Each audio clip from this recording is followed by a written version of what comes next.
Does anybody else just feel like this country is on a path to being totally collapsed? New data showed that this was the worst January for workers since 2009. The collapse has already begun. We're just not supposed to notice. This country is going to descend into absolute chaos. The biggest threat to America right now is ourselves. We're not headed for unrest. We're standing on the edge of it.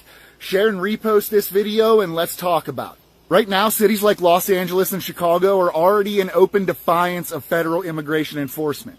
Military and federal agents are clashing with local leaders, protests are brewing, and this is just the beginning. The economy's cracking. Food and fuel prices keep climbing. People can't afford rent. Meanwhile, gang violence, cartel influence, and street-level chaos are exploding in places that already can't keep order. But here's the real threat. The political divide is deeper than ever. The federal government under Trump is preparing to use serious force if necessary. The Insurrection Act, suspension of rights, it's not a theory anymore. It's a live option on the table. This isn't going to be one massive collapse. It'll hit pockets, city by city, town by town, until the fire spreads. And when it does, people won't be waiting for help. They'll be grabbing what they can and defending what's theirs. You still have time, but not much. Prepare now, because when the spark hits, it's already too late. Does anybody else just feel like this country is on a path to being totally collapsed? I mean, I'm not trying to be rude or hate on the country, but does anybody else just have a sense that we are on a path of destruction? Because all I can see is that the things that once made us great seem to be disappearing. We don't have an industrial empire anymore. We don't build things. We don't do things. Everything gets farmed out. Everything gets sent overseas. We don't inspire anymore. The only thing that we seem to be doing is inspiring people to not come here. We are a empire that has grown to a point that where else can we go? Because every other great empire that's reached a pinnacle point in their lives has crumbled and fallen. The Greeks, the Romans, the English, the China, you name it. Every single major civilization that has grown to an empire status like us has crumbled. And we're next.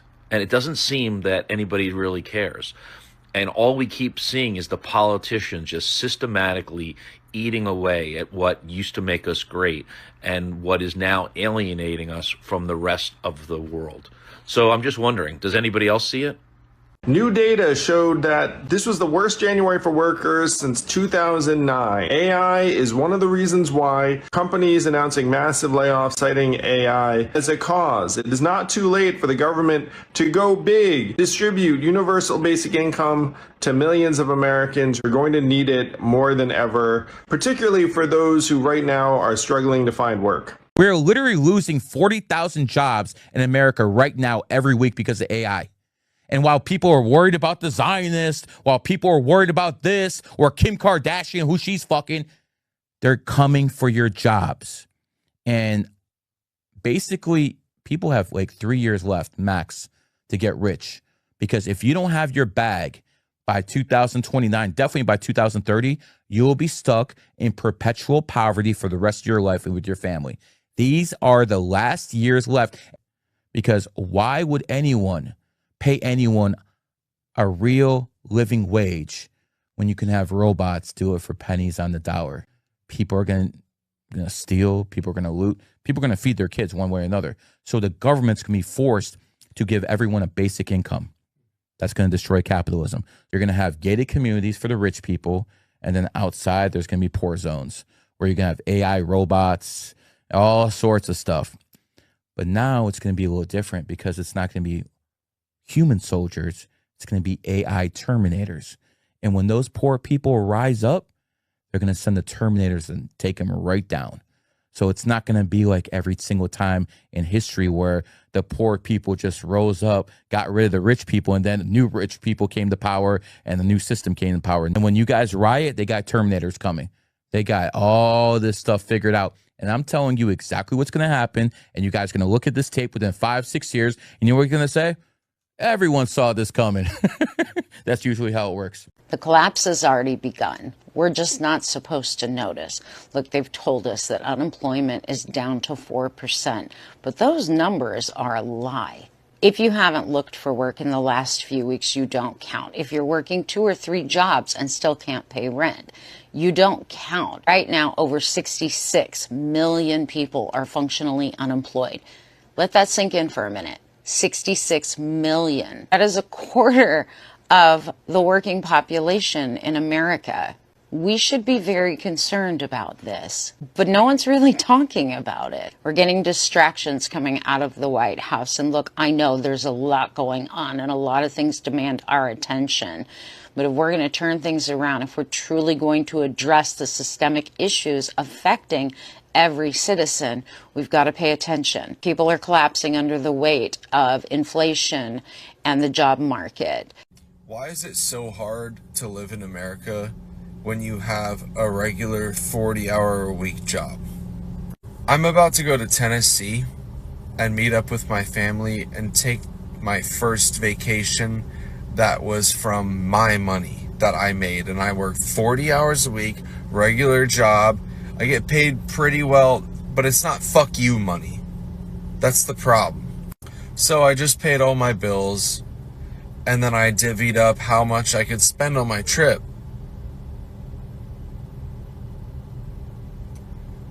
I don't have enough money to buy food on this fucking trip that I already booked a flight for.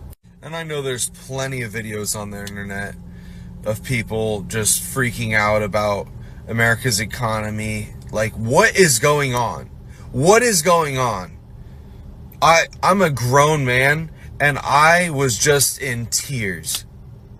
I don't understand. I don't understand it. I have no words. I see videos on here of single mothers just breaking down, and they work 3 jobs and they still can't make it. There's a fucking problem. Hey, yo, politicians, guess what I gotta do for 18 bucks an hour? We're just working out here in the mud, pulling parts. Before you go and say that I could get a better job, 18 bucks an hour in my community is actually pretty good. Meanwhile, my family has to go and get a food box every single Friday so that we can eat. But don't worry, my wife's income helps out too. Her whole whopping $13 an hour for being a teacher's assistant. Before you say I'm complaining, there's actually millions of people out here that are feeling the exact same thing that I'm feeling. So I'm just relating to everybody. Maybe we need a politician that cares a little bit more about the little guy instead of the middle class guy. Because honestly, I'm sick and tired of deciding whether I should pay my car insurance this month, fix my truck, or feed my family. Meanwhile, the hardest decision you had to make this morning was what color of tie you should put on your $5,000 suit. And for everybody deciding whether or not to agree with my video because you think I'm Republican or Democrat, just remember, it doesn't matter. We're all in this together. I'm feeling it just the same way you are. And the only way it's gonna change is if we change it ourselves. I remember when this country used to be the land of the free and the home of the brave. Now, it's the land of the fee and the home of the slave. I don't know about you, but I'm sick of being broke. So if you're listening out there, politicians, do something right for a change and start caring about us. And when I say us, I mean the little guys that are below the little guys. I really don't know how the average American is surviving. I make multiple 6 figures from my phone. But the amount of money that I have to spend to get ready for school and back to school shopping and clothes and food and snacks, especially if you're sending food with them. I make way too much money to get free lunches. On top of the inflation of water and lights and all this shit, because if you don't know, if you're not keeping track of that shit, you should be, because that shit is going up. Like, if I make as much money as I do and I'm like, wow, holy shit, okay, like I'm not struggling by any means, but like, how y'all doing? I know the average American household is not making multiple 6 figures a year. Like, I'm genuinely concerned. Just another reason of why I do what I do. You need $131,000 today in America to live in a house and to have some level of comfortable living standard where you're not under an amazing amount of financial pressure. If you're below that number, you're missing doctor's appointments, you're missing dental appointments, you're likely missing some prescription drugs that you need to take because lo and behold, you have to forego certain things as you're doing the rotisserie of trying to meet all your bills. You know, 131,000. If you're on the northeastern seaboard of the United States, you can double it. But I'm talking about the average in the 50 states. The median income in the country is $84,000. That means a very large percentage of the American population is doing without. They've got a busted car. They've got a broken window. They've got a medical procedure that they're delaying. They've got a cracked tooth that's rotting in their mouth right now because they can't get the help that they need because they don't have the money. So what are we doing, guys? Honestly, what are we doing? Is that how we want people to live in this country? What are we doing? What is the worst case scenario of what we're going through right now that is uniquely crazy? I don't think what people are really prepared for is if the dollar is no longer the world reserve currency. Yes. Like, a lot of the benefits we've gained from the U.S. world order are going to start to go away real fast. I kind of think we're already here. Like, I think that the world is going to get reordered around us. The Europeans and the Canadians and the Australians are going to think they're more reliable partners. The Russians and the Chinese are never going to be reliable partners for us. And I think that we're going to be very alone, and I think that we're going to decline economically in ways that's going to hurt a lot of people. And I think we probably are going to end up in a place like where kind of my middle, like not my optimistic scenario, but my middle scenario is that like we retrench and become more like a France or a Germany, but without the social democracy obligations. But I see like in like what role we play, like where we're kind of just like one of the other nations. I think potentially it could turn into more like a Turkey or a Hungary type situation. Oh, wow. That's a big gap. Yeah, oh yeah, quite a big gap. Yeah, and they're both significantly worse than our current France situation. to Turkey is a pretty yeah. big gap in yeah. what... Yeah, I'm saying like France is kind of like my like good, like that's a good outcome, I think, for me.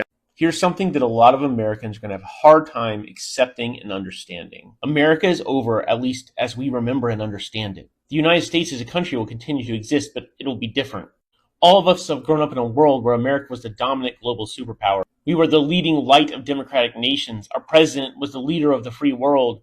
Our currency was a global reserve currency. And this doesn't really come from any sort of formal designation. I mean, we're very rich and powerful, but it came from a general belief that we were the leading country. And that's gone now. It's been destroyed. The coalition of nations that formed around us because we were a powerful democracy and treat us as their leader, they're breaking away. Even Canada has broken away from us. Europe has broken away from us. We appear to be most friendly with dictatorships like Russia. They're small and weak and poor.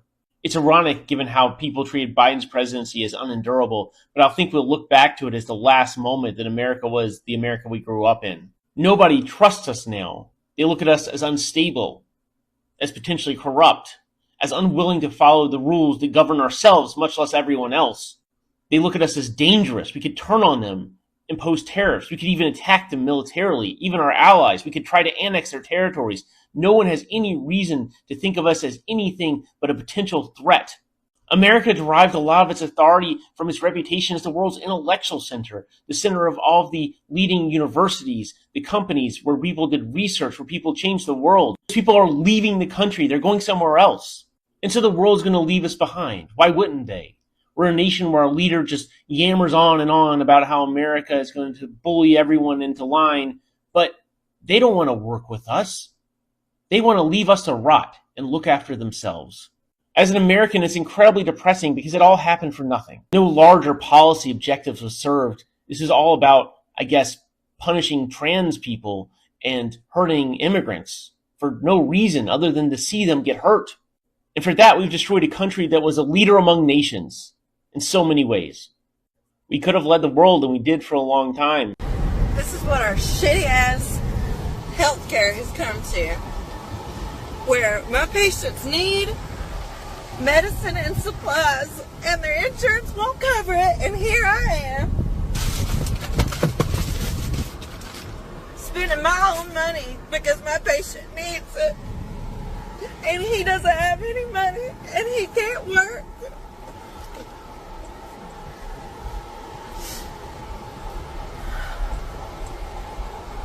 And the insurance won't even cover what he needs. And I'm sad and I'm sick and tired of it. I'm a doctor, and even I don't understand how this works. I just left the pharmacy where I was picking up a super common generic prescription for one of my kids, and I'm fortunate enough to have insurance, and so when they ran it through insurance, it was $31, $32, something like that. Keep in mind that this is like the most commonly prescribed antibiotic, generic. It's been around for decades. This is the price that my insurance company has negotiated with the pharmacy supplier for them to pay, but I have a high deductible, so it comes out of my pocket.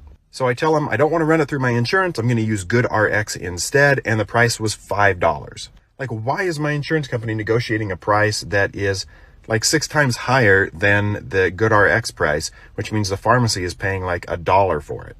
I work in healthcare, and this doesn't even make sense to me. This country is going to descend into absolute chaos. And I really fucking hope the American people understand that we are not each other's enemies, and that the real enemy is this fucking billionaire class that's doing this on purpose because they will be safe. And then I see Rachel Maddow make a post about how the New York Times talks about how the price increase in healthcare is going to go up. Some people are looking to, I'm not even kidding, $25,000 more. I want to know who can afford that. And just so you know, if you're thinking, oh, well, then I guess I'll have to go on Medicaid. If you make more than $30,000, they expect you to pay this stuff. Sending Argentina $40 billion, and they're taking away SNAP for the month of November, screwing over American cattle farmers. All of this is oddly timed for winter time, you know, when people can't grow their own food and stuff, may freeze to death without heat. Yeah, when you're in the streets fighting against your neighbors or whatever this civil war is supposed to look like, they're going to be in their billion-dollar bunkers, hundreds of million-dollar bunkers that are super safe, away from everything, with all kinds of luxuries, getting massages and stuff, while we are, you know, people, do not let them trick us into this, please.